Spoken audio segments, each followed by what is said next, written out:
DWH Nationwide at Radyo Natin Network ng Manila Broadcasting Company. Sa Pilipinas, iisa lang ang radyo. Our town, our radio, Radyo Natin.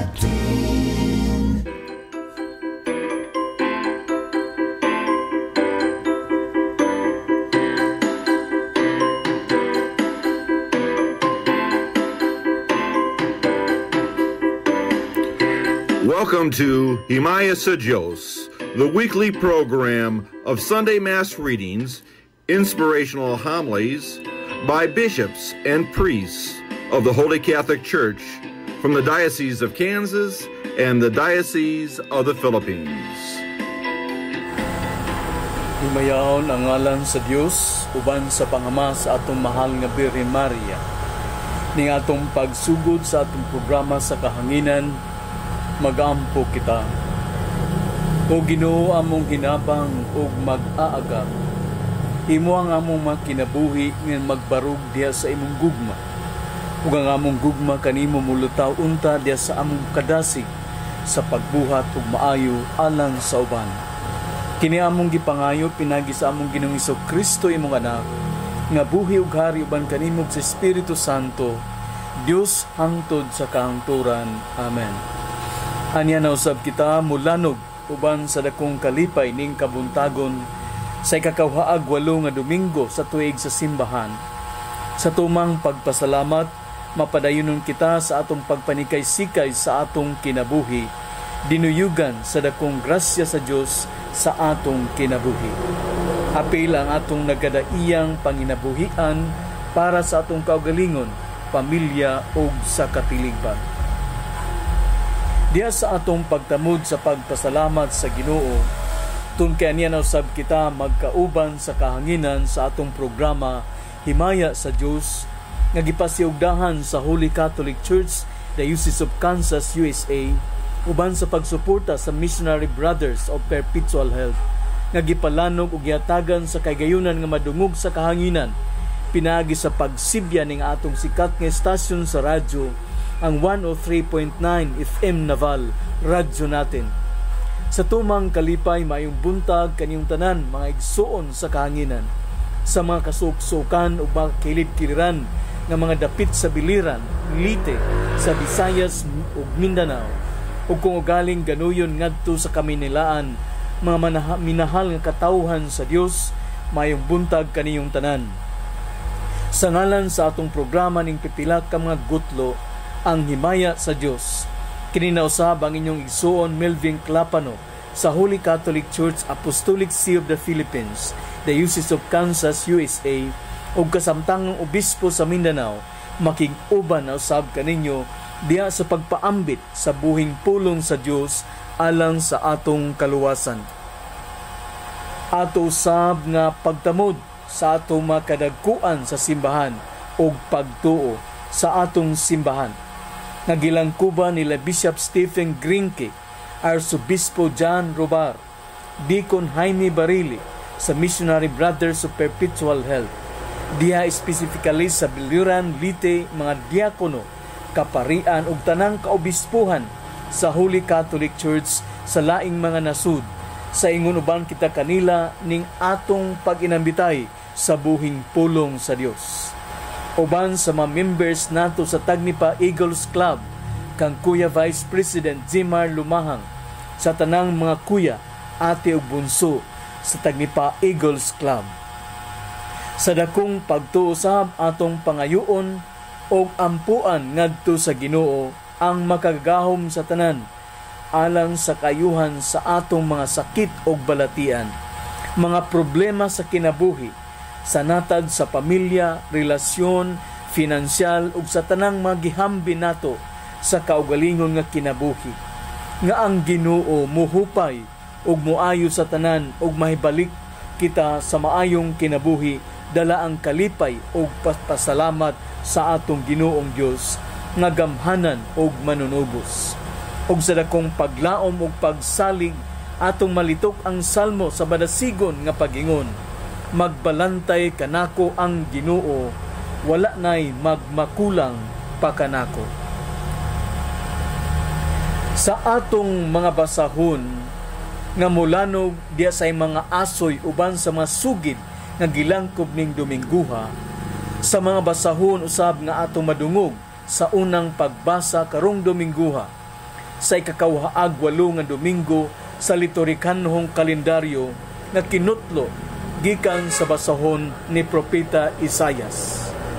Naghagpat sa mga giya sa atong pagpamalandong og nagpahinumdom kanato nga diha kaniya atong makaplagan ang kaluwasan og siya ang paglaom sa atong kinabuhi.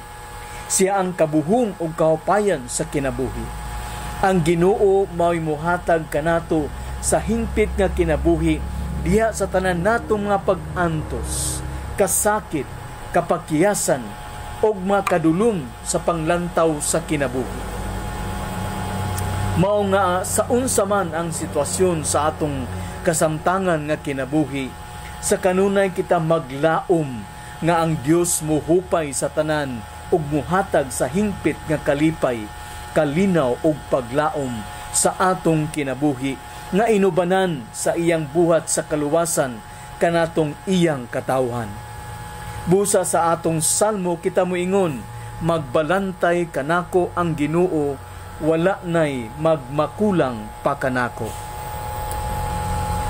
Sa atong ikaduhang pagbasa nga kinutlo gikan sa sulat ni San Pablo ngadto sa taga Filipos, nagpahinumdom usab kanato diya sa atong pagpakabuhi nga taliwala sa atong makasinatian, maayo man og dautan, ana ang Ginoo nagauban kanato sama sa pagmatuod sa kasinatian ni San Pablo.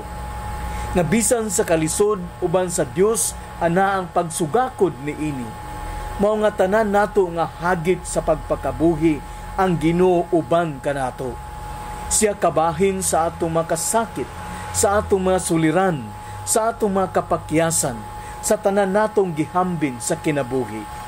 Wala mo biya kanato ang Ginoo diya sa atong pagtuo sa tanan nato nga makasinatian sa pagpakabuhi. Busa sa ingon, siya ang atong kusog og bahandi nga kita makasugakod sa pagpakabuhi, taliwala pa man sa mga pagsulay og kalisdanan. Kung unsa man ang kasamtangan nga hulagway sa atong kinabuhi, atong hinumduman nga ana ang gahom sa Ginoo nagalihok og nagauban kanato. Kaysa ingon sa atong salmo, magbalantay kanako ang Ginoo, wala nay magmakulang pa kanako. Gipamatuod usab sa dayag nga paagi sa mga sugid saysay sa atong ebanghelyo nga kinutlo gikan sa ebanghelyo sumala ni San Mateo, nga ang Ginoo naghatag kanato sa kahigayunan sa paghatag sa kaluwasan sa iyang katawhan. Ang gingharian sa Ginoo alang kanatong tanan. Ang sukdanan usab sa atong kahigayunan sa iyang gingharian mao ang pagbuhat ug pagtuman sa iyang imbitasyon sa kinabuhi nga magkinabuhi kita sa iyang kinabuhi o sa iyang Diosnon nga kinabuhi ug kabubuton. Ang pagtuman sa iyang mga sugo ug pagbuhat sumala sa iyang kabubuton. Mahimo unta nga ang atong kinabuhi usa ka kinabuhi sa pagka-Diosnon og maayo.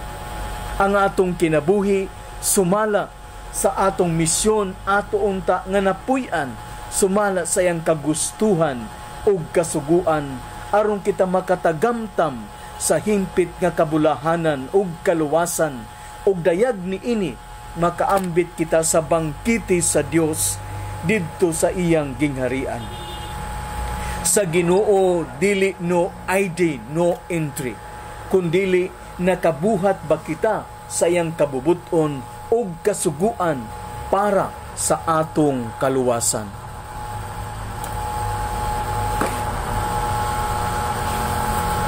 Unang pagbasa, kinutlo gikan sa basahon ni Propeta Isaias.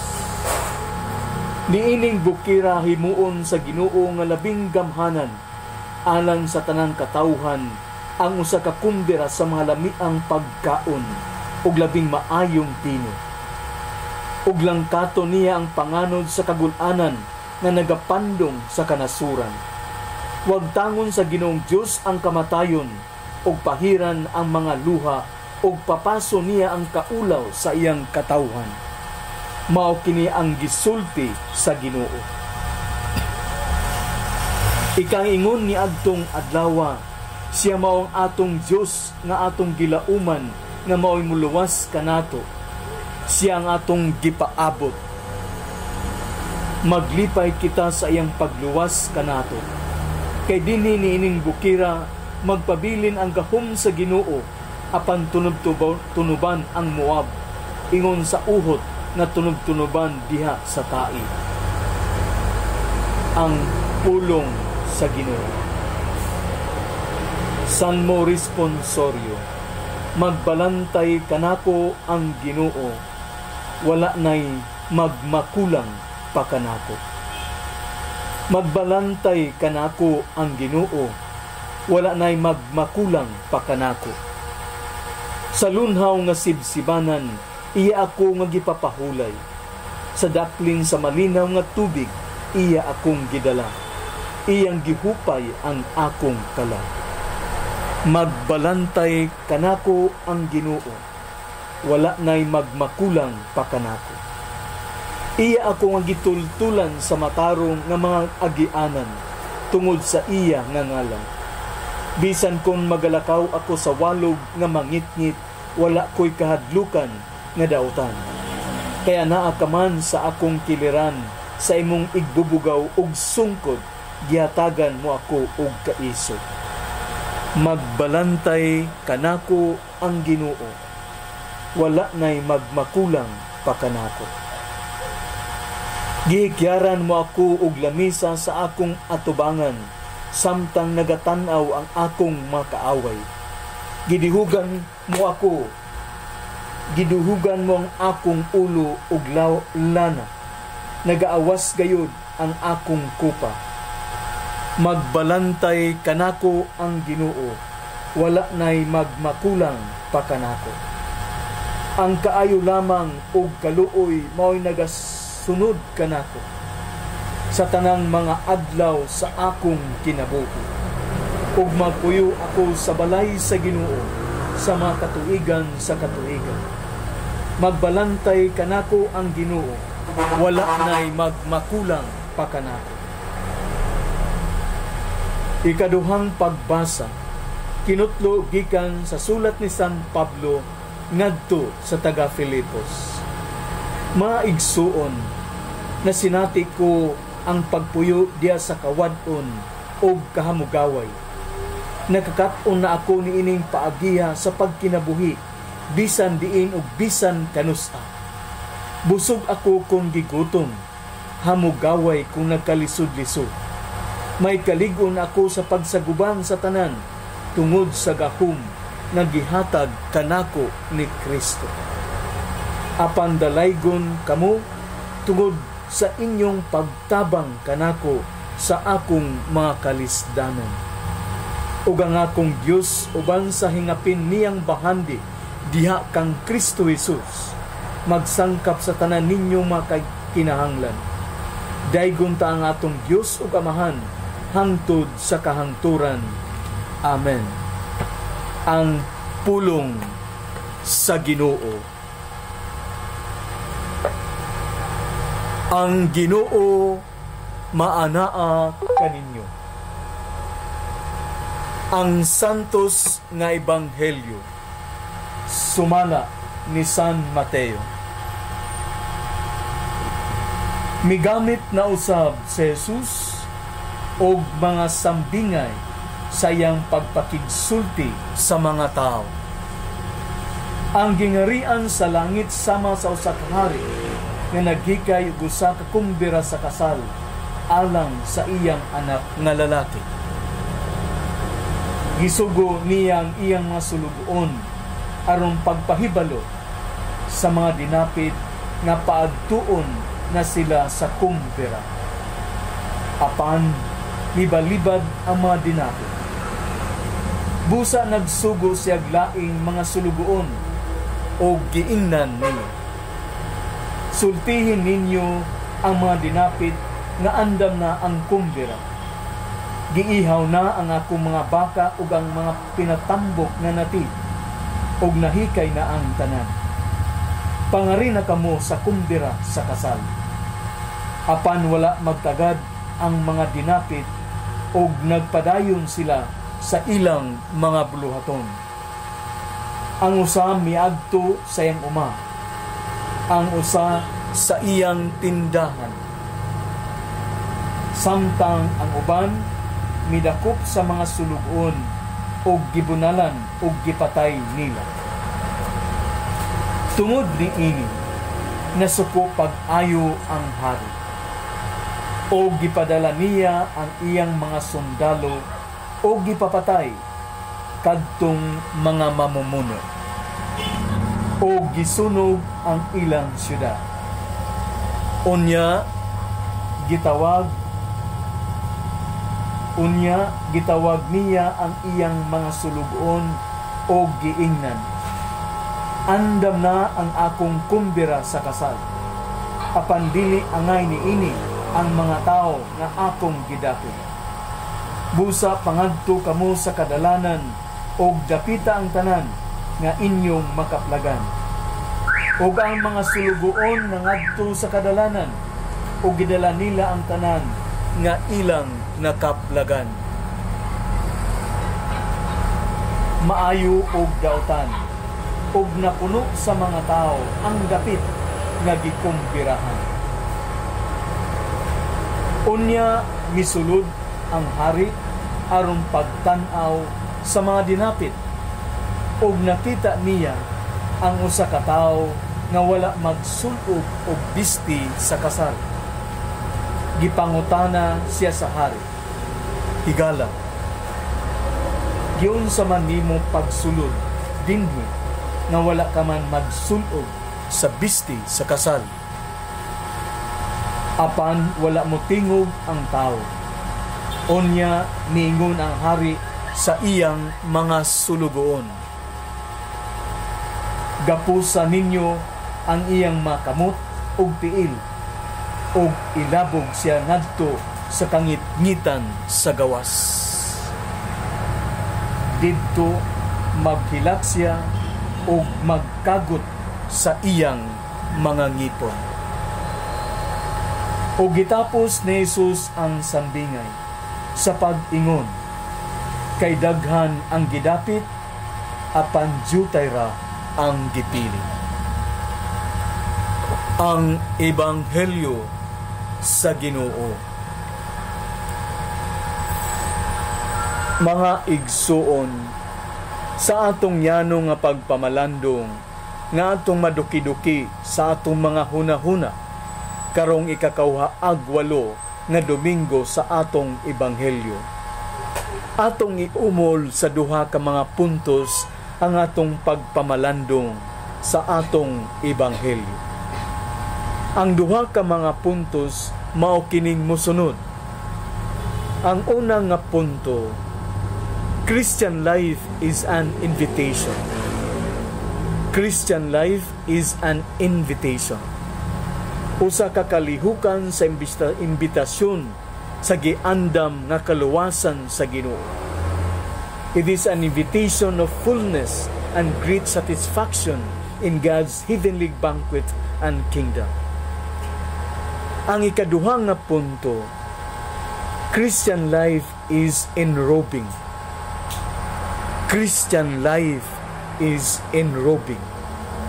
Ang pagsulog sa Dios nun nga kinabuhi alang sa usa ka bangkete sa gingharian sa Dios aron maangkon ang kabuhong sa katagbawan sa kinabuhi.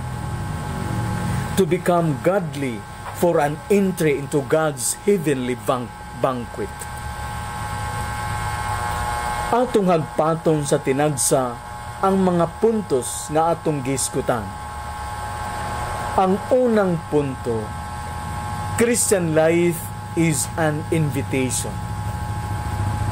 Christian life is an invitation. Usa ka kalihukan sa imbitasyon sa giandam nga kaluwasan sa Ginoo.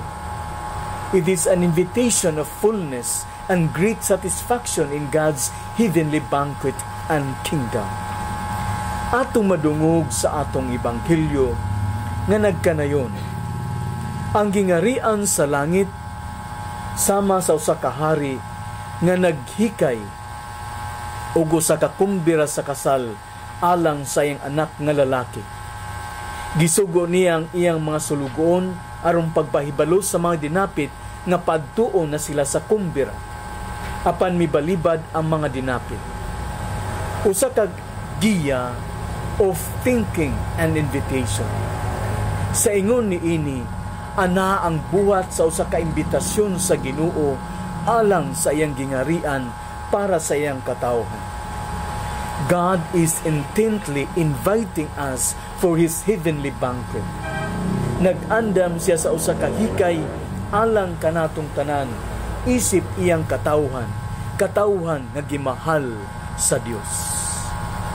Mga igsuon, ang atong kinabuhi o pagpakabuhi, usa ka imbitasyon, an act of God's invitation. Busa diha sa kasamtangan nato nga kinabuhi, usa ka kamatuoran of God's invitation alang kanato. Sa atong pagkaginikanan, it is an invitation of becoming a good sheep para makahimo kita sa maayong pulutahi sa pagpakabuhi. Usa ka imbitasyon sa pagpuyo sa buhat sa pagkaginikanan. Busa makaplagan nato sulod sa pamilya ang tim-os nga gugma, kalinaw o panaghiusa. Masud-ong nato sa atong katilingban o sa susidad ang mga maayong miti o hiyas alang sa usag-usa nga makab-ot ug mapuy-an ang kamaayo ug pagkadyusnon alang sa kayusahan sa ug kalambuan sa tanan. Mahikling ang buhat sa panagbangi ug kagubot. Ato unta nga maaninaw ang tanan nga sa atong kinabuhi, we are invited to have done something good for God's heavenly kingdom. Sa natad sa atong kinabuhi o panginabuhi, mabuhat nato sa maayo o insakto ang imbitasyon sa Ginoo. Ang ikaduhang nga punto, Christian life is enrobing. Christian life is enrobing. Ang pagsulob sa Diyos nun nga kinabuhi alang sa usa ka bangkiti sa gingarian sa Dios aron maangkon ang kabuhong sa katagbawan sa kinabuhi. To become godly for an entry into God's heavenly banquet. Sa atong ebanghelyo, ang Ginoo nagkanayon. Unya misulod ang hari aron pagtan-aw sa mga dinapit ug nakita niya ang usa ka tawo nga wala magsulob og bisti sa kasal. Gipangutana siya sa hari, higala, giyon sa manimo pagsulod dinhi nga wala ka man magsulob sa bisti sa kasal. Apan wala mo tingog ang tao. Unya miingon ang hari sa iyang mga sulugoon, gapusan ninyo ang iyang mga tiil ug kamot ug ilabog ngadto sa kangitngitan sa gawas. Didto maghilak siya o magkagot ang iyang mga ngipon. Sa ingon sa atong pagpakabuhi, ato unta nga masulob ug mabuhat ang kabubuton sa Dios sa kasamtangan nato nga imbitasyon sa atong Kristohanon nga kinabuhi. Busa sa ingon kita madasig nga diha sa tawag nato sa kinabuhi, ato unta nga masulob ang buhat sa pagkamaayong ginikanan. Masulob unta sa kinabuhi sa usa ka anak ang pagkamasinugtanon ngadto sa mga ginikanan nga puno sa kaayo, respeto ug gugma. Diya sa natad sa pagpangalagad, masuutan ug masuluban unta sa mga hingtungdan ang maayong pagpangalagad ngadto sa katawhan nga anaa ang kaayo, pagtahan ug patas nga serbisyo alang sa tanan. Sahan ay sa atong panarbaho, nasulob unta diya sa akong kaugalingon ang tinuod nga pagtrabaho sumala sa akong tawag sa kinabuhi alang sa kayuhan sa tanan o panginabuhian. Kini nga mga butang mausab ang sukdanan sa pangapamaagi sa Dios aron makasulod kita sa iyang langit nung bangkite o kaluwasan. Let us enrobe ourselves accordingly for us to be with God in such greatest joy for His heavenly kingdom. Masulob unta nato sa atong kinabuhi of being godly and Christ-like para sa atong kaluwasan ug hingpit nga hikahimayaan sa ngalan sa Dios nga maong tinubdan sa tanan sa atong kinabuhi. Nahumana ang magutlo sa atong pagpakigambit sa mga pamalandong nining atong programa sa radyo, ang Himaya sa Dios. Atong pagpasalamat sa usag-usa sa atong pagahin sa panahon ug pagpaminaw ning atong tulumanon matag Domingo, ang Himaya sa Dios. Hangtod unta sa sunod nga Domingo, kita makapadayon sa pagpaminaw sa usag-usa sa mga buhing pulong sa Dios. Daghan kaayong salamat sa inyong pagpaminaw ug pagpatalinghog sa buhing pulong sa Dios diya sa atong pagpamalandong. Sa ngalan sa Holy Catholic Church, Diocese of Kansas, USA, uban ni Bishop Stephen Grinke, Arsobispo John Rubar, Deacon Jaime Barili, mga kaparian, diakon, mga kaobispuan sa gawas sa nasud o sa tanang kamatuuhon sa Holy Catholic Church. Sa ingon usab nining sikat nga estasyon sa radyo, ang 103.9 FM Naval, ang radyo natin, daghan kaayong salamat. Mag-ampo kita. O amahan nga gamhanan, ang lawas ug dugo sa imong anak maghimo unta nga makaambit kami sa iyang Dios nun nga kinabuhi. Kini among gipangayo pinagi ni Kristo, among Ginoo. Amen. O kini Bispo Melvin Clapano sa Diocese of Kansas, USA, nga puno sa pagpasalamat, magapanalangin kaninyo pinaagi sa labang makagahom nga Ginoo. Ginoo, panalangin ang imong katawhan ug puna sila sa kadasig. Lig-una sila sa imong gugma aron magbuhat sila sa imong kabubuton. Kini among gipangayo pinagi ni Kristo, among Ginoo. Amen. Ug ang panalangin sa makagahom nga Dios Amahan ug sa Anak ug sa Espiritu Santo mukunsad unta kaninyo ug magpabilin uban kaninyo hangtod sa kahangturan. Amen. Himaya ug dalaygon ang Dios.